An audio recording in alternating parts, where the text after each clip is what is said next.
Halo, kembali lagi di YouTube channel CPNS Indonesia. Pada kesempatan yang berbahagia ini, saya akan membagikan mengenai soal seleksi kompetensi bidang perawat tentang keperawatan anak, keperawatan komunitas, keperawatan medikal bedah, keperawatan jiwa, keperawatan manajemen, keperawatan gadar, dan keperawatan maternitas. Beserta lengkap dengan pembahasan pada CPNS tahun anggaran 2021. Untuk itu, sebelum kita mulai, mohon bantuan dari teman-teman sejawat semua tenaga kesehatan untuk membantu memberikan like, subscribe, dan share agar YouTube CPNS Indonesia mendapatkan hasil yang terbaik.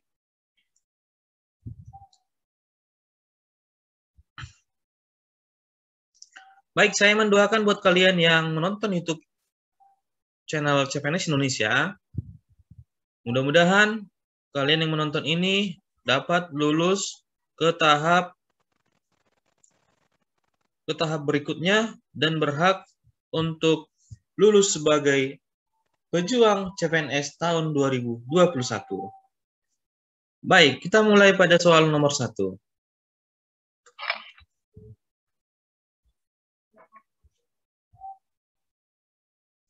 Pada soal nomor 1, seorang bayi umur 10 hari dibawa oleh ibunya ke rumah sakit dengan keluhan muntah 4 kali per hari sejak 2 hari yang lalu disertai tidak mau menyusu.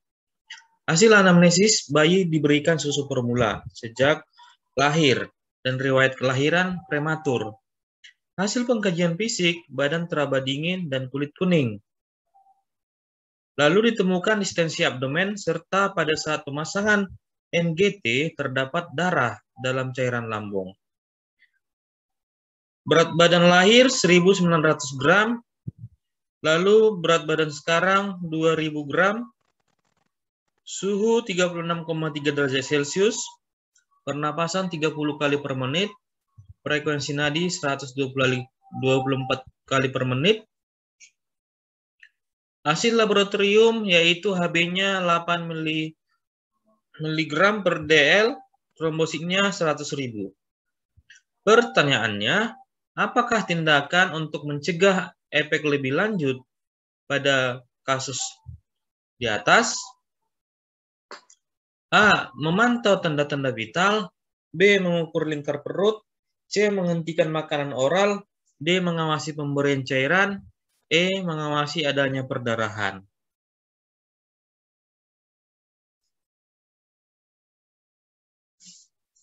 Baik, teman-teman silakan jawab dulu soal nomor 1 ini.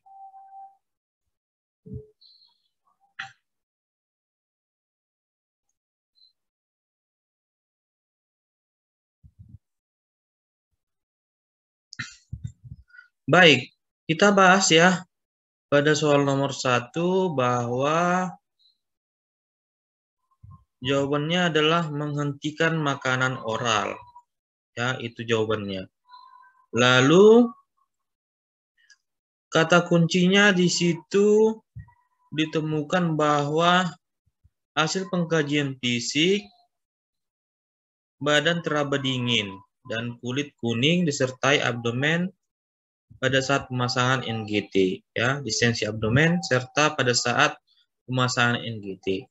Lalu terdapat darah dalam cairan lambung. Nah, ini yang perlu kita pahami kata kuncinya teman-teman. Sehingga perlu kita perhatikan dan perlu kita lakukan untuk menghentikan makanan oral, ya.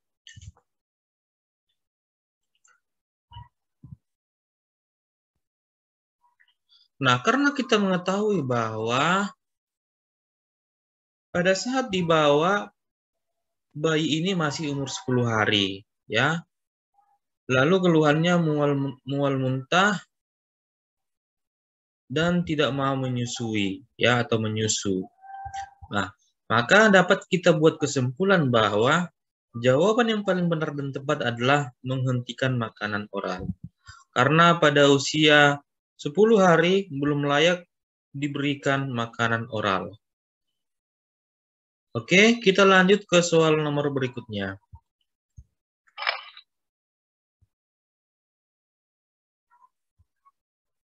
Seorang bayi umur 5 hari dibawa oleh ibunya ke rumah sakit dengan keluhan sudah 2 hari tidak buang air besar. Urin tampak pekat dan sedikit. Dari hasil anamnesis, frekuensi bayi menyusui sering dan lama, tapi tidak puas setelah menyusui. Kulit tampak keriput, produksi ASI kurang, dan ibu tampak malas untuk menyusui. Pertanyaannya, apakah masalah keperawatan utama yang terjadi pada kasus di atas? A. Ketidakseimbangan nutrisi. B. Ketidaksiapan ibu menyusui. C. Ketidakcukupan air susu ibu. D. Kesiapan meningkatkan nutrisi. E. Ketidakefektifan pola makan bayi. Nah, perlu kita ketahui di sini bahwa kata kuncinya itu adalah dari hasil anamnesis, bayi menyusui sering dan lama, tetapi tidak puas, ya. Nah, lalu produksi ASI kurang dan ibu tampak malas untuk menyusui. Nah, ini kata kuncinya teman-teman, ya. Sehingga perlu kita simpulkan bahwa jawaban yang paling benar dan tepat adalah ketidakcukupan air susu ibu. Ya, itu kata kuncinya.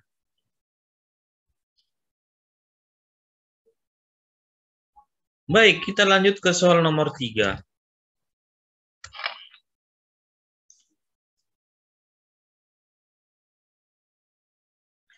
Pada soal nomor 3, seorang bayi umur 10 hari dibawa ke rumah sakit oleh ibunya dengan keluhan malas menyusui. Muntah berwarna hijau, perut tampak kembung. Hasil pemeriksaan anamnesis, pasien gagal mengeluarkan mekonium selama 3 hari setelah lahir. Dan saat ini, pasien disiapkan untuk prosedur pembedahan. Nah, pertanyaannya, apakah intervensi perawatan utama pada kasus di atas? A. Beri enema sesuai ketentuan. Kita ulangi ya. Kita memberikan enema sesuai dengan ketentuan. B. Ukur dan catat lingkar abdomen. C. Beri antibiotik sistemik sesuai ketentuan. D. Beri cairan dan elektrolit sesuai ketentuan. E. Beri antibiotik irigasi kolon sesuai ketentuan. Nah, perlu kita ketahui di sini adalah bahwa kata kuncinya si bayi ini dari hasil anamnesis pasien gagal mengeluarkan mekonium ya atau BAB selama 3 hari ya pada saat lahir. Makanya jawaban yang paling tepat adalah kita memberi enema sesuai dengan ketentuan ya, karena memang kata kuncinya di sini si bayi sulit mengeluarkan atau gagal mengeluarkan mekonium ya. Baik, kita lanjut ke soal nomor 4.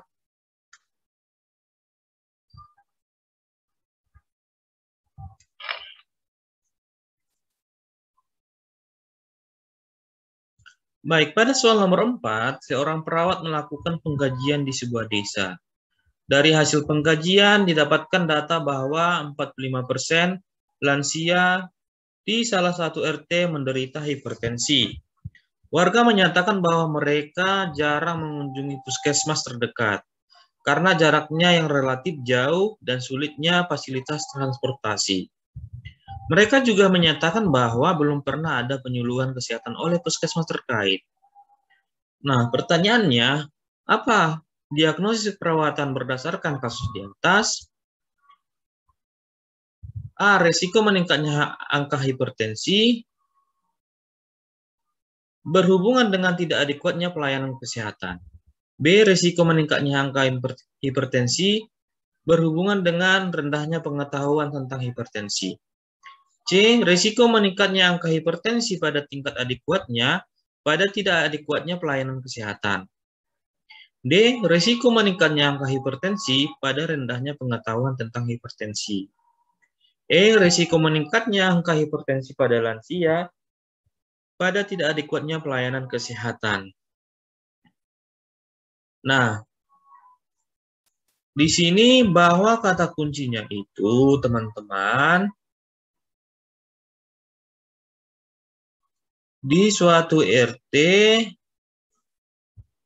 terdapat lansia menderita hipertensi. Nah, itu yang pertama. Lalu di desa tersebut warga menyatakan mereka jarang mengunjungi puskesmas ya, karena relatif jauh dan sulitnya transportasi. Ya, relatif jauh dan sulitnya transportasi. Lalu juga mereka juga mengatakan bahwa belum pernah ada penyuluhan kesehatan. Nah, belum pernah penyuluhan kesehatan oleh puskesmas di desa tersebut. Nah, itu kata kuncinya, ya. Lalu yang perlu kita pahami bahwa karena di kata kunci ini, di permasalahan yang terjadi ini bisa mengakibatkan peningkatan angka hipertensi pada lansia di desa tersebut. Jadi, jawaban yang paling benar dan tepat adalah pilihan A. Risiko meningkatnya angka hipertensi pada lansia di desa berhubungan dengan tidak adekuatnya pelayanan kesehatan. Ya, itu untuk jawaban nomor 4.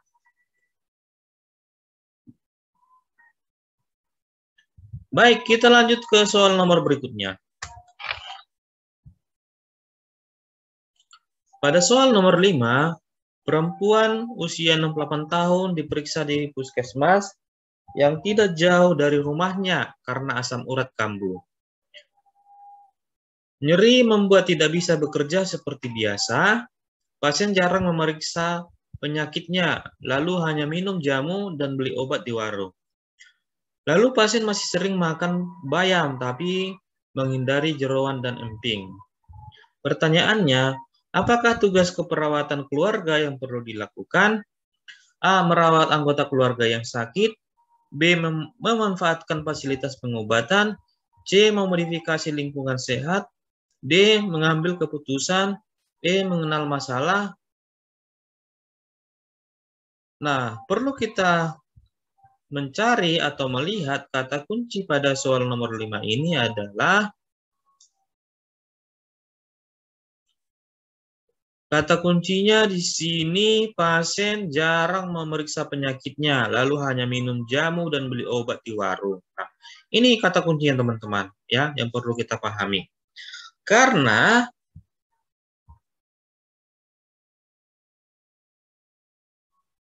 si pasien ini umur 68 tahun jarang untuk memanfaatkan fasilitas pengobatan.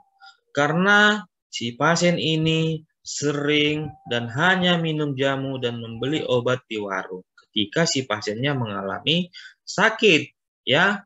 Makanya perlu di sini petugas kesehatan, tenaga medis harus melakukan kunjungan ke desa tersebut sehingga si pasien atau warga masyarakat paham dan mengerti dan mau untuk melakukan kunjungan pengobatan di puskesmas. Ya. Baik, kita lanjut ke soal nomor berikutnya.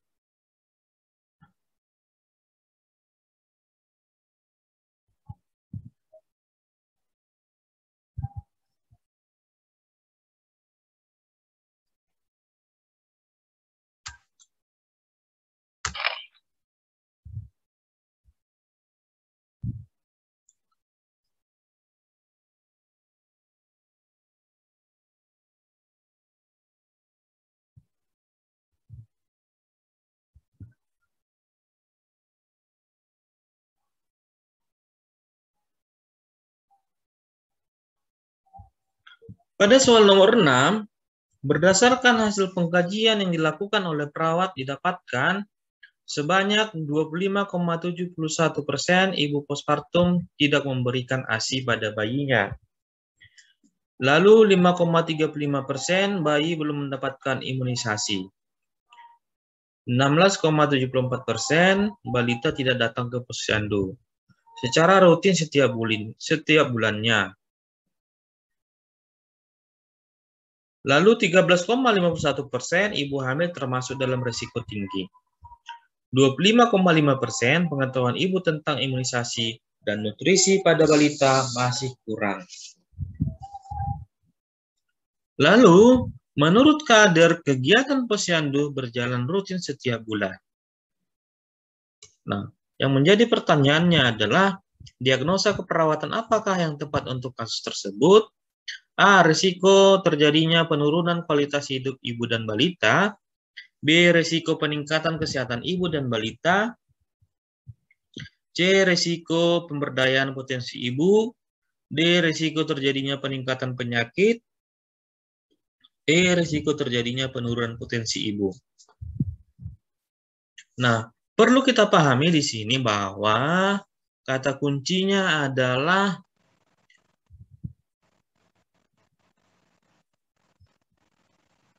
di mana ibu yang postpartum, lalu sesudah melahirkan, lalu ketika bayi sudah lahir, tidak dibawa ke puskesmas terdekat untuk dilakukan kegiatan atau pengobatan, ya. Sehingga di sini dari kita melihat angka kejadian yang terjadi bahwa perlu kita simpulkan terdapat risiko peningkatan kesehatan ibu dan balita, ya. Karena kalau kita melihat angka ibu postpartum tidak memberikan ASI sebanyak 25,71%. Lalu kalau kita melihat angka pada bayi atau balita yang tidak datang ke posyandu sebanyak 16,74%. Sehingga untuk jawaban yang benar dan tepat untuk soal nomor 6 adalah risiko peningkatan kesehatan ibu dan balita. Baik, teman-teman. Jadi kita lanjut ke soal nomor berikutnya.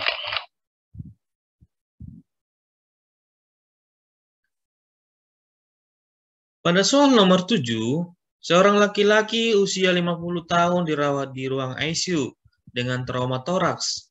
Dari hasil pengkajian GCS terdapat 5, ya, yaitu respon membuka mata 2, respon motoriknya 3, lalu respon verbalnya 1. Lalu terpasang ETT dan suara napas gargling. Pertanyaannya, apakah masalah keperawatan utama pada kasus tersebut? A. Pola napas tidak efektif. B. Bersihan jalan napas tidak efektif. C. Gangguan pertukaran gas. D. Risiko aspirasi. E. Gangguan ventilasi spontan. Ya, jadi saya mencari atau membuat kata kuncinya adalah di sini suara napas gargling, ya. Suara napasnya gargling. Artinya di sana suara napasnya terdapat suara napas tambahan, yaitu suara napas gargling. Lalu untuk diagnosa keperawatan atau masalah perawatan yang sesuai dengan kata kunci atau permasalahan yang terjadi pada kasus ini adalah jawabannya adalah bersihan jalan napas tidak efektif, ya. Ini pilihan B, ya. Karena kalau untuk diagnosa bersihan jalan napas tidak efektif, data fokusnya itu adalah terdapat suara napas tambahan seperti stridor, lalu wheezing, lalu terdapat suara napas gargling. Nah, itulah membuktikan bahwa untuk jawaban nomor 7 ini adalah pilihan B, bersihan jalan napas tidak efektif. Oke, kita lanjut ke soal nomor berikutnya.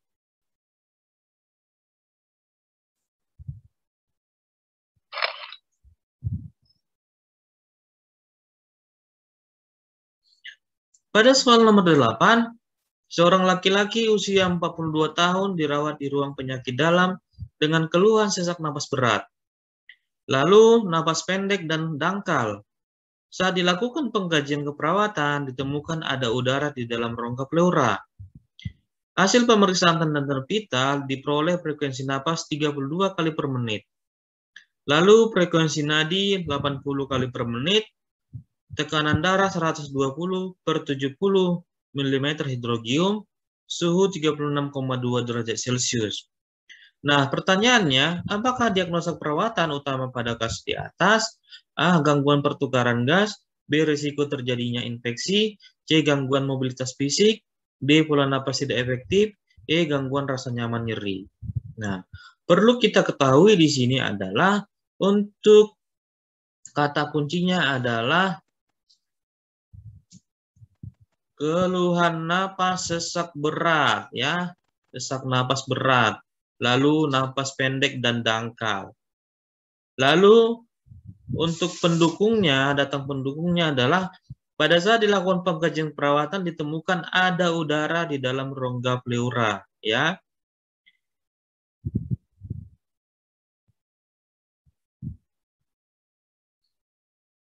Sehingga jawaban yang paling benar dan tepat adalah pola napas tidak efektif, ya. Ini jawabannya. Nah, kalau kita melihat kata kunci ini, maka dapat kita simpulkan untuk jawaban nomor 8 adalah pilihan D, pola napas tidak efektif. Baik, kita lanjut ke soal nomor berikutnya.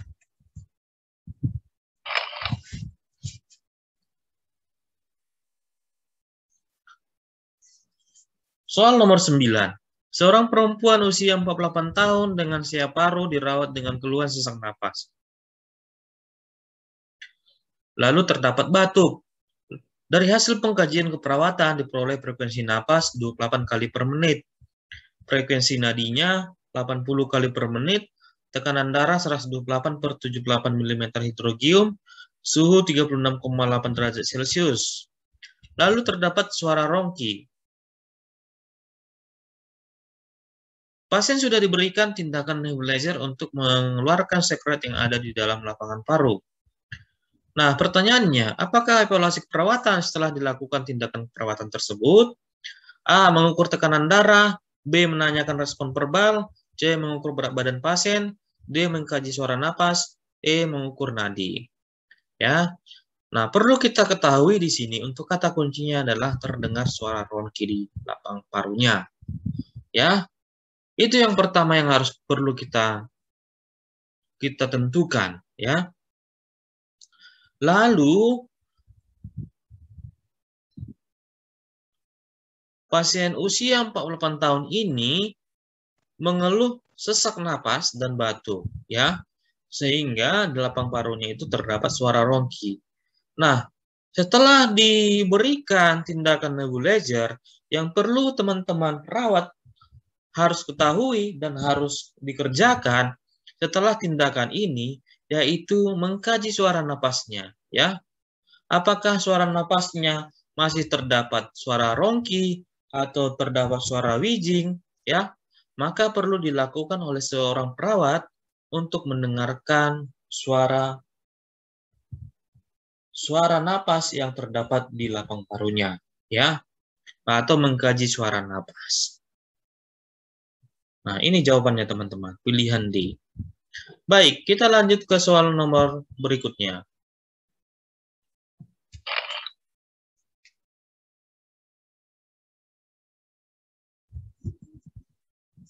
Baik, pada soal nomor 10, seorang perempuan 24 tahun masuk ke rumah sakit jiwa sejak 1 minggu yang lalu dengan masalah harga diri rendah kronis.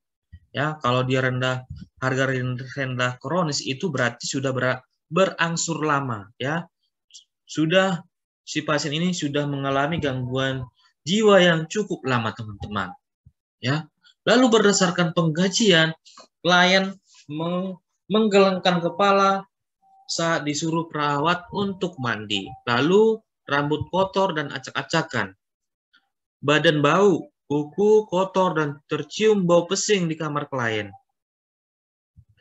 Lalu berdasarkan kasus di atas, apakah tindakan keperawatan yang tepat pada klien? A. Melatih klien berdandan berhias. B. Menjelaskan kepada klien pentingnya menjaga kebersihan diri. C. Menjelaskan kepada klien alat-alat untuk menjaga kebersihan diri. D. Menjelaskan cara-cara melakukan kebersihan diri. E. Melatih klien mempraktikkan cara menjaga kebersihan diri. Nah, untuk jawaban yang paling tepat dan benar adalah jawaban B. Menjelaskan kepada klien pentingnya menjaga kebersihan diri.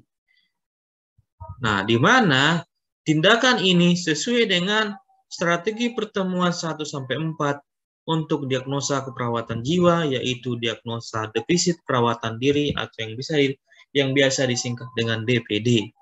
Ya, yang pertama, yang strategi pertemuan pertama yaitu menjelaskan tanda dan gejala, penyebab dan akibat defisit perawatan diri, serta melatih klien merawat diri dengan cara mandi.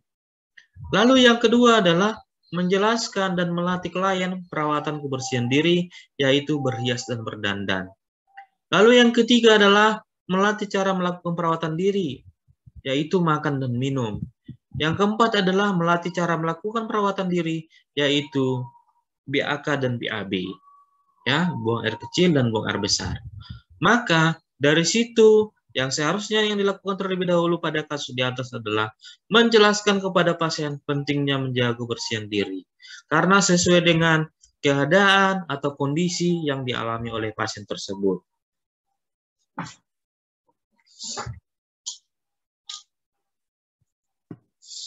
Baik, kita lanjut ke soal nomor 11.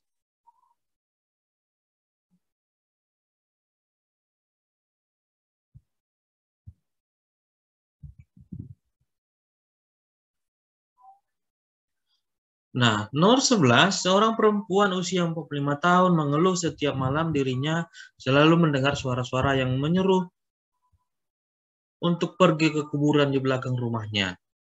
Suara itu berasal dari dua orang laki-laki yang terus-menerus menyuruh ia untuk berkeliling kampung. Lalu, berdasarkan kasus di atas, tindakan keperawatan apa yang tepat diberikan pada klien? A. Melatih cara mengontrol halusinasi dengan cara menghardik. B. Mendiskusikan kemampuan positif yang dimiliki pasien. C. Melakukan aktivitas terjadwal. D. Bercakap-cakap dengan orang lain. E. Melatih teknik relaksasi napas dalam.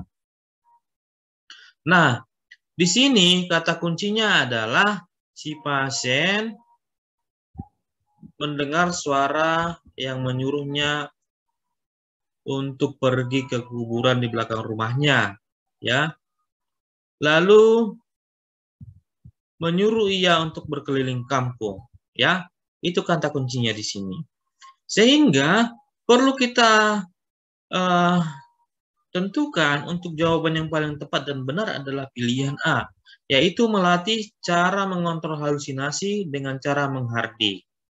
Di mana sesuai dengan strategi pertemuan untuk diagnosa halusinasi adalah yang pertama itu mendiskusikan dengan pasien isi, frekuensi, waktu terjadi, situasi pencetus, perasaan, respon terhadap halusinasi. Itulah strategi pertemuan yang pertama. Nah, lalu yang kedua adalah menjelaskan dan melatih cara mengontrol halusinasi, yaitu dengan cara menghardik. Lalu yang ketiga adalah menggunakan obat secara teratur. Lalu yang keempat adalah bercakap-cakap dengan orang lain. Dan yang terakhir adalah melakukan aktivitas yang terjadwal. Nah, kalau kita melihat dari kata kunci pada kasus ini adalah si pasien sudah mengalami halusinasi. Maka perlu kita simpulkan untuk jawaban yang paling benar dan tepat adalah pilihan A. Melatih cara mengontrol halusinasi dengan cara menghardik.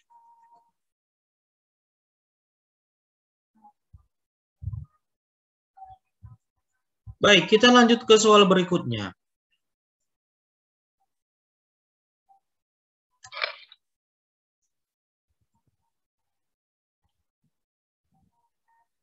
Pada soal nomor 12, seorang perempuan usia 19 tahun, datang ke unit psikiatri, dibawa oleh keluarganya karena sudah 4 hari, hanya diam saja. Ketika ditanya, ia hanya menjawab seperlunya saja. Lalu pandangan mata kosong, ya. Lalu si pasien terlihat murung. 4 hari ini klien hanya merenung saja di tempat tidur dan hanya bergerak sesekali untuk ke kamar mandi. Pertanyaannya, apakah tindakan keperawatan yang pertama kali dilakukan oleh perawat berdasarkan kasus di atas? A. Mengidentifikasi kemampuan positif yang klien punya. B. Mengidentifikasi tanda dan gejala penyebab dan akibat isolasi sosial. C. Mengidentifikasi rasa cemas yang dialami klien. D. Mengidentifikasi penyebab terjadinya halusinasi. E. Mengidentifikasi aspek positif yang klien miliki. Ya, perlu kita lihat di sini kata kuncinya adalah sudah 4 hari hanya diam saja, ya. Lalu pandangan mata kosong, terlihat murung, lalu hanya merenung di tempat tidur.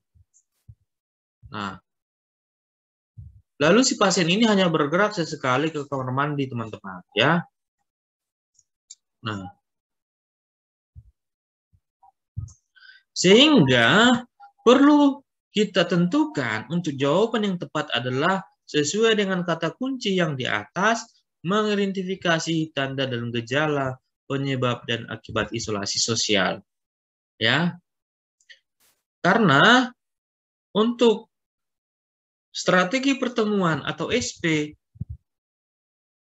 untuk diagnosa isolasi sosial adalah ada 4. Ya. Yang pertama itu adalah mengenal masalah isolasi sosial. Lalu yang kedua berkenalan dengan perawat atau klien. Lalu yang ketiga bercakap-cakap dan melakukan kegiatan harian. Lalu yang keempat adalah berbicara sosial, yaitu meminta sesuatu dengan baik, lalu berbelanja dan sebagainya. Nah, maka kata kunci yang saya bacakan tadi adalah klien belum mengetahui masalah pada dirinya. Nah, jadi tindakan keperawatan pertama kali adalah mengidentifikasi tanda dan gejala dan akibat isolasi sosial.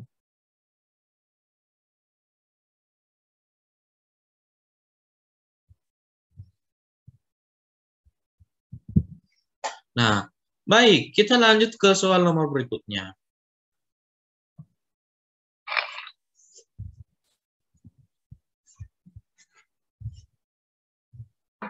Oke, untuk soal nomor 13, seorang laki-laki usia 35 tahun memerlukan bantuan minimal dalam tindakan keperawatan dan pengobatan. Klien melakukan aktivitas perawatan diri sendiri secara mandiri. Biasanya dibutuhkan waktu 1-2 jam dengan waktu rata-rata efektif 1,5 jam per 24 jam. Apakah kategori keperawatan klien menurut Swanberg dari kasus di atas? A. Self-care, B. Intensive care, C. Minimal care, D. Intermediate care, lalu E. Modified intervensi care. Oke. Baik, teman-teman silakan jawab dulu pada soal nomor 13 ini.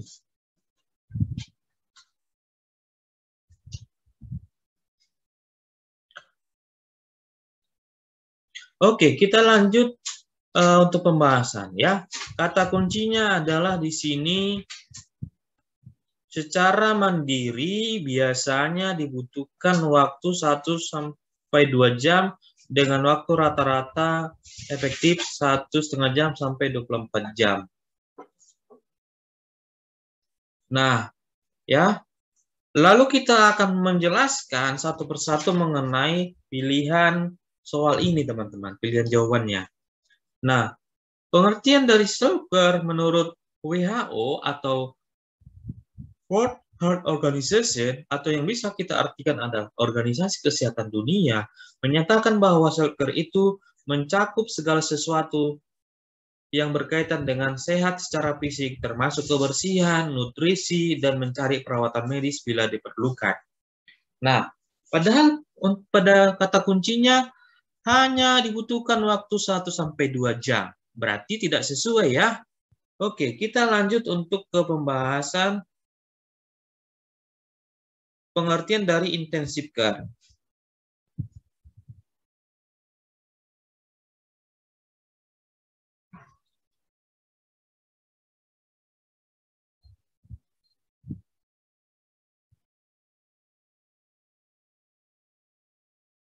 Nah, kalau pengertian dari intensive care itu, yaitu membutuhkan suatu tindakan yang secara khusus untuk merawat dan melakukan pengobatan kepada pasien secara ketat, ya.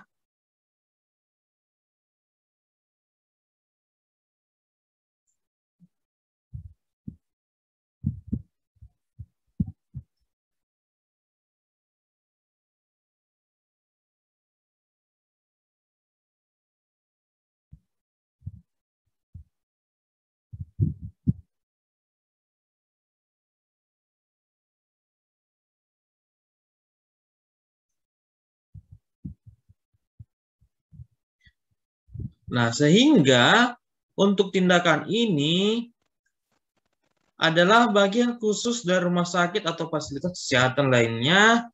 Nah, ini termasuk ruangan ICU, teman-teman ya. Ruangan ICU yaitu Intensive Care Unit.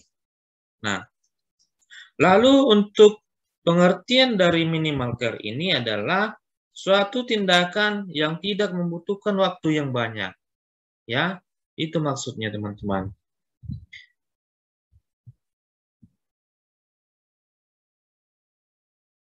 Nah, jadi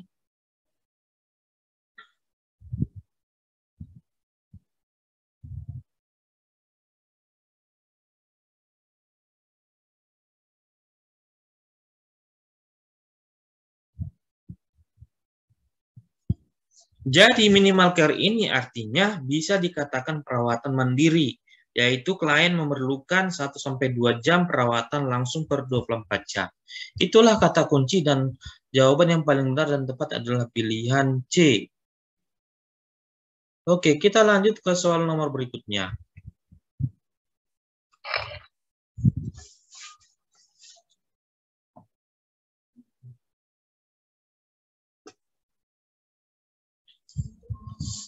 Baik, di soal nomor 14, seorang perawat bertanggung jawab merawat seorang pasien dengan akut miokard infark. Pasien mampu melakukan ADL.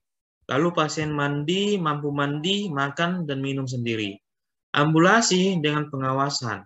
Pemantauan tanda vital setiap pergantian shift.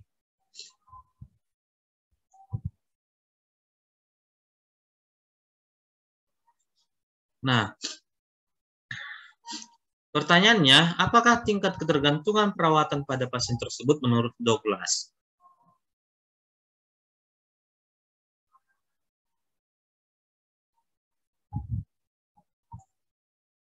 Nah, perlu kita pahami teman-teman, untuk kata kuncinya adalah pasien mampu melakukan ADL atau aktivitas daily living atau kegiatan sehari-hari dengan cara seperti pasien mampu mandi, makan, dan minum sendiri.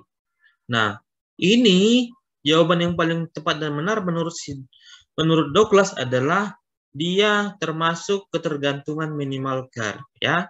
Karena kalau kita melihat kata kuncinya ini sudah jelas ya, pasiennya masih mampu melakukan ADL. Ya. Seperti kegiatan yang sudah saya jelaskan tadi. Nah, kalau dia perawatan total care, yaitu klien memerlukan 5-7 jam perawatan langsung per 24 jam. Lalu untuk perawatan parsial itu, klien memerlukan 3-4 jam perawatan langsung per 24 jam. Nah, untuk perawatan mandiri atau minimal care itu adalah klien memerlukan 1-2 jam perawatan langsung per 24 jam. Jadi masih bisa dilakukan oleh si pasien secara mandiri, ya. Itulah maksudnya dari minimal care ini. Nah, kalau dia intermediate care,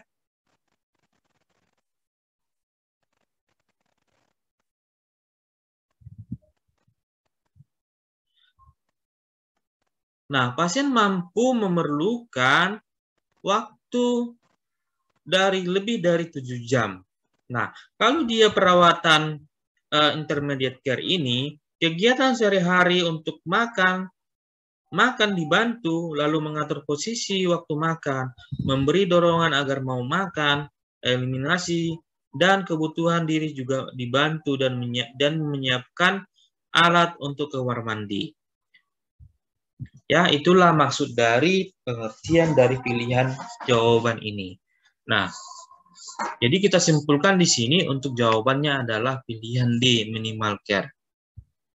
Oke, kita lanjut ke soal nomor berikutnya.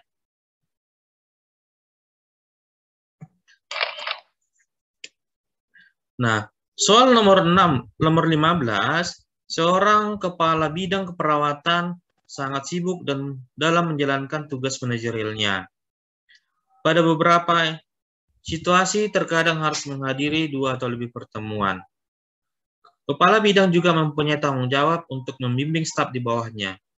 Pertanyaannya, kegiatan apakah yang harus dilakukan oleh kepala bidang keperawatan? A.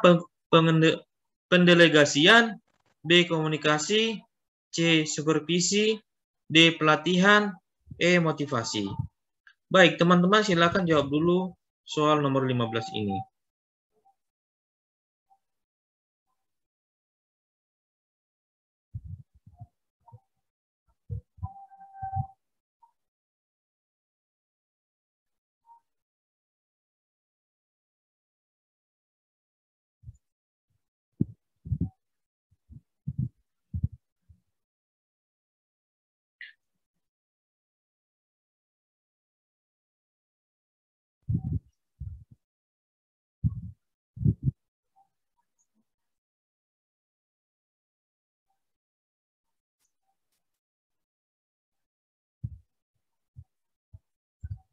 Baik, jadi jawabannya adalah kalau kita melihat dari kata kunci di sini, si kepala bidang sangat sibuk dalam menjalankan tugas manajerialnya, ya.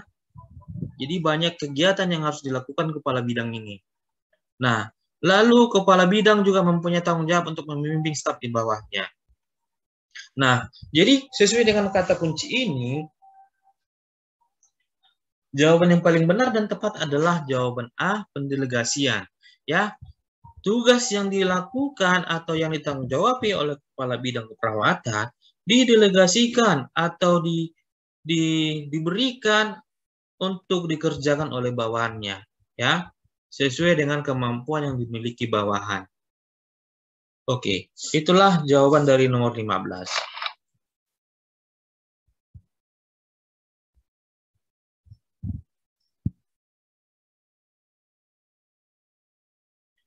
Baik, kita lanjut ke soal nomor 16.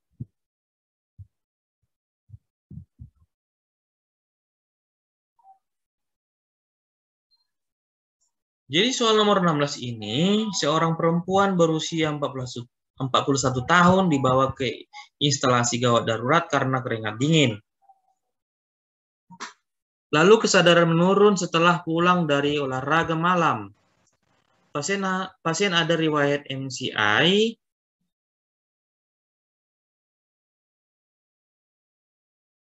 pengkajian CAB, nadi karotis teraba kecil dan lambat. Tekanan darah 60/0 mm hidrogium. Lalu frekuensi napas 30 kali per menit. Dangkal. Lalu bibir tampak sianosis, rencana dilakukan RJP. Perawat harus mengatur posisi. Apakah tindakan pertama perawat pada pasien di atas? A. Siapkan alat bantu jalan napas. B. Posisi ekstensi head till chin lip. C. Berikan oksigen masker. D. Pasang myotube. Lalu E. Beri posisi mantap.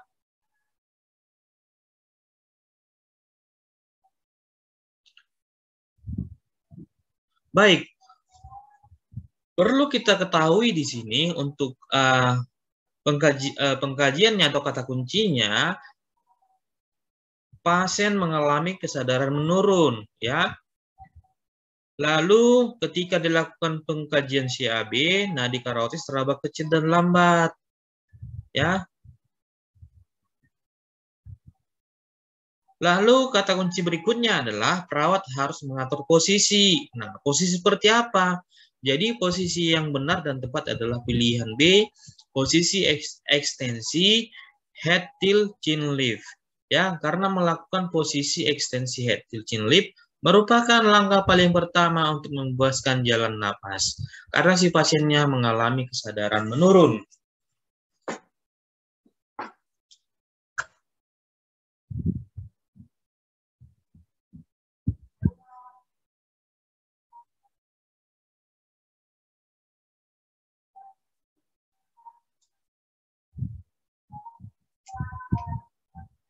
Baik, kita lanjut ke soal nomor 17.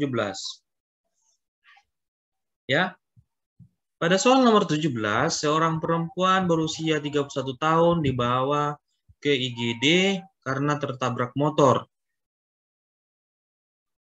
Pasien mengeluh kaki sebelah kirinya robek, nyeri dan tidak dapat diangkat. Lalu pasien ketakutan. Dari hasil pemeriksaan ronsen, terdapat fraktur tibia terbuka. Lalu terdapat luka kotor dan perdarahan. Lalu dilakukan segera operasi pasang eksternal fiksasi. Tekanan darah 100/60 mm hidrogium. Frekuensi nadi 85 kali per menit. Frekuensi napas 24 kali per menit. Lalu pasien membutuhkan transfusi darah. Kaki sudah dipasang bidai. Pertanyaannya, apakah tindakan perawat selanjutnya pada pasien di atas? A. Cek golongan darah. B. Buat permintaan darah. C. Lakukan perawatan luka. D. Berikan informan konsen. E. Antar ke kamar operasi. Ya, untuk kata kuncinya di sini adalah pasien membutuhkan transfusi darah. Ya, kalau sudah seperti ini, kita harus yang pertama mengecek golongan darah pada pasien ini. Ya, jawabannya A. Karena pasien fraktur tulang panjang akan terjadi perdarahan lebih banyak dari tulang yang lain saat dilakukan tindakan operasi, dan untuk mencegah kehilangan banyak darah harus dipersiapkan darah untuk dilakukan transfusi darah.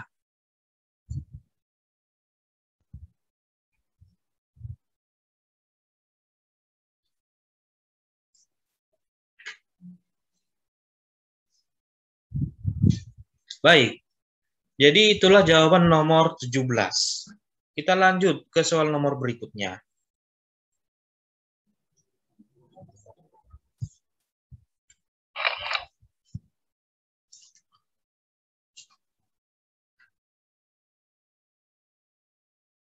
Pada soal nomor 18, seorang laki-laki berusia 73 tahun dibawa ke instalasi gawat darurat dengan keluhan tidak bisa kencing sejak pagi hari.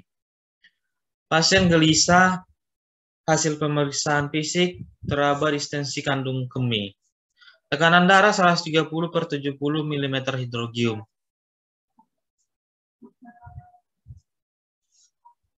Lalu frekuensi nadi 88 kali per menit. Frekuensi napasnya 23 kali per menit. Akan dilakukan colok dubur suspek BPH derajat 3 yang membuat obstruksi uretra, ya. Kita ulangi, dilakukan colok dubur suspek BPH derajat 3 yang membuat obstruksi uretra. Nah, pertanyaannya, apakah tindakan prioritas perawat pada kasus di atas? A. Pasang kateter kondom. B. Beri minum 3 liter per hari. C. Pasang daur kateter. D. Konsul bedah urologi. E. Berikan kompres hangat. Nah, perlu kita pahami di sini adalah pasien dengan BPH problem utamanya adalah mengalami obstruksi haluaran urin. Ya, sehingga kunci jawaban di atas pilihan C dilakukan pemasangan dower kateter. Ya, gunanya apa? Untuk mengeluarkan urin yang tersumbat. Ya, sehingga perlu kita simpulkan kembali untuk jawaban yang paling tepat dan tepat untuk nomor 18 adalah pilihan C, pasang dower kateter. Baik, kita lanjut ke soal nomor 19. Seorang perempuan berusia 29 tahun, partus 2, abortus 0, pos SC 1 hari yang lalu karena indikasi preeklemsia. Pasien mengeluh nyeri pada abdomen bawah bekas SC, ya, mengalami nyeri abdomen bawah bekas operasi SC. Lalu ketika berubah posisi skala nyeri 3, hasil pengkajian pasien tampak meringis kesakitan dan kesulitan dalam berubah posisi.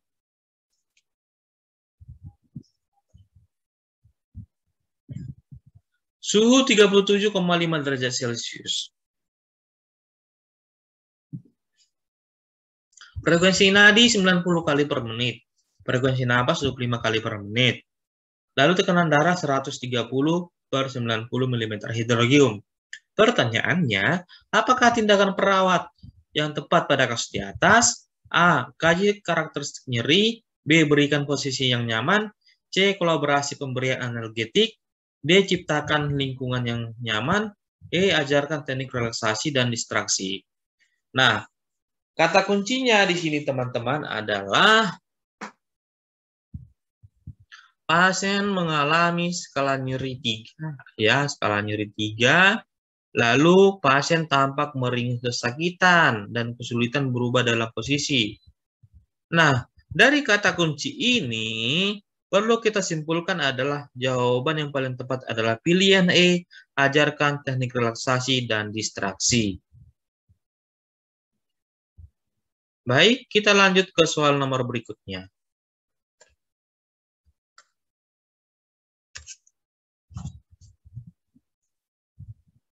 Soal nomor 10. Seorang perempuan berusia 30 tahun, grafida 3, partus 2, abortus 0. Hamil 32 minggu, datang ke polip kandungan untuk memeriksa kehamilannya. Pasien mengeluh cemas karena dari kemarin tidak merasakan gerakan janin. Apakah intervensi yang harus segera dilakukan pada kasus di atas? A. Kolaborasi pemberian medikasi. B. Pemeriksaan Leopold. C. Mengukur TTP. D. Mengukur DJJ. Dan E. Mengukur tinggi fundus uteri atau TFU. Nah, dari kata kunci ini, teman-teman, mengeluh cemas karena dari kemarin tidak merasakan gerakan janin.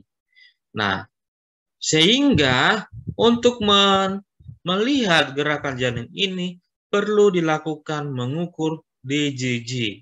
Apa itu DJJ? Denyut jantung janin. Ya, itu artinya. Kita akan mendengarkan denyut jantungnya, teman-teman. Sorry. Mendengarkan denyut jantung janin, ya, menggunakan alat, ya. Menggunakan alat. Ya, itulah jawaban untuk soal nomor 20. Baik, kita lanjut ke soal nomor 21.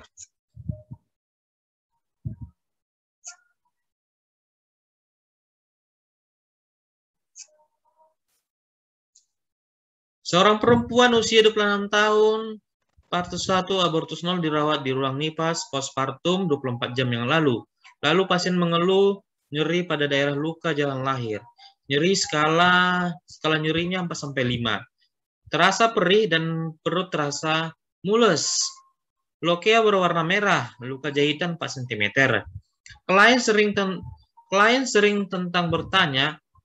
sering bertanya tentang bagaimana kondisi luka jahitan pada kemaluannya. Tanda-tanda vital, tekanan darah 120/70 mm hidrogium, suhu 37,4 derajat Celcius. Frekuensi nadi 70 kali per menit, frekuensi napasnya 22 kali per menit. Pertanyaannya, apakah masalah keperawatan utama pada kasus tersebut? A. Nyeri akut, B. hipertermi, C. Resiko kekurangan volume cairan, D. Resiko infeksi, D. E. Defisit pengetahuan. Jadi dari kata kunci ini bisa kita simpulkan bahwa si pasien mengalami nyeri, skala nyerinya skala 4 sampai 5, ya.